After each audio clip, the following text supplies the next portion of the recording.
اعوذ باللہ من الشیطان الرجیم بسم اللہ الرحمن الرحیم۔ چرواہے کی امانت داری۔ ایک مرتبہ حضرت عمر فاروق رضی اللہ تعالیٰ عنہ سفر پر تھے۔ زیادہ راہ جو ساتھ تھا وہ ختم ہو گیا۔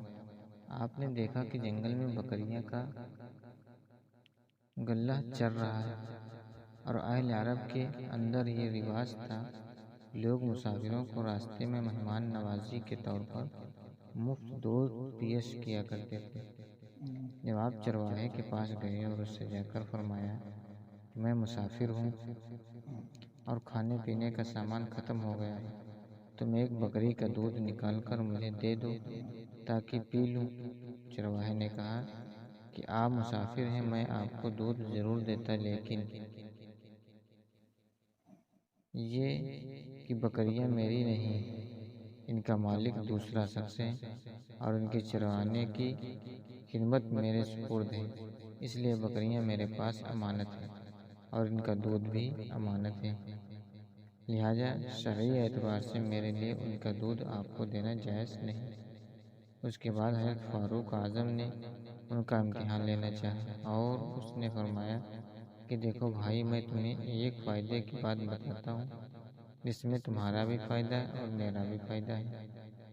وہ یہ ہے کہ تم ایسا کرو کہ ان میں سے ایک بکری مجھے فروخت کرو اور ان کی قیمت مجھ سے لے لو۔ ان میں سے تمہارا فائدہ یہ ہے کہ تمہیں پیسے مل جائیں گے، اور میرا فائدہ یہ ہوگا کہ مجھے بکری مل جائے گی۔ راستے میں اس کا دودھ استعمال کرتا رہوں گا، تو مالک سے کہہ دینا کہ ایک بکری بھیڑ کھا گیا، اور وہ تمہاری بات پر یقین بھی آ جائے گا، کیونکہ جنگل میں بھیڑیے کا بکری کھاتے ہیں، جنگل میں بھیڑیے بکریاں کھا جاتے ہیں، اس طرح ہم دونوں کا کام بن جائے گا۔ جب چرواہے نے یہ تدبیر سنی تو فوراً اس نے جواب میں کہا، یا ھذا وَأَيْنَ اللَّهُ، اے بھائی، اگر میں یہ کام کر لوں تو اللہ تعالیٰ کیا کہے گا؟ اللہ تعالیٰ سے میں کیا جواب دوں گا؟ یعنی یہ کام میں یہاں تو کر لوں گا اور مالک کو بھی جواب دے دوں گا، وہ بھی شاید مطمئن ہو جائے گا، لیکن مالک کا بھی ایک اور مالک ہے، اس کے پاس جا کر کیا جواب دوں گا؟ اس لیے میں یہ کام کرنے کے لیے تیار نہیں۔ ظاہر ہے کہ فاروق اعظم اس کا امتحان لینا چاہتے تھے۔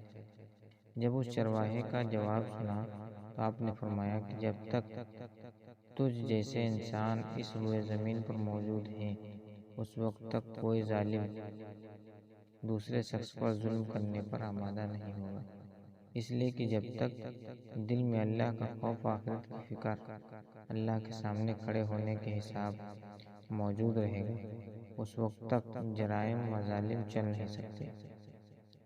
یہ ہے اسلام میں پورا کا پورا داخل ہونا۔ جنگل کی تنہائی میں بھی اس کو یہ فکر ہے کہ میرا کوئی کام اللہ کی مرضی کے خلاف نہ ہو۔ یہ دین کا لازمی حصہ ہے، جس کے بغیر مسلمان نہیں ہو سکتا۔ حدیث میں نبی کریم صلی اللہ علیہ وسلم نے فرمایا ہے، جس کے دل میں امانت نہیں اس کا ایمان نہیں، اور جس کا ایمان نہیں وہ مسلمان نہیں۔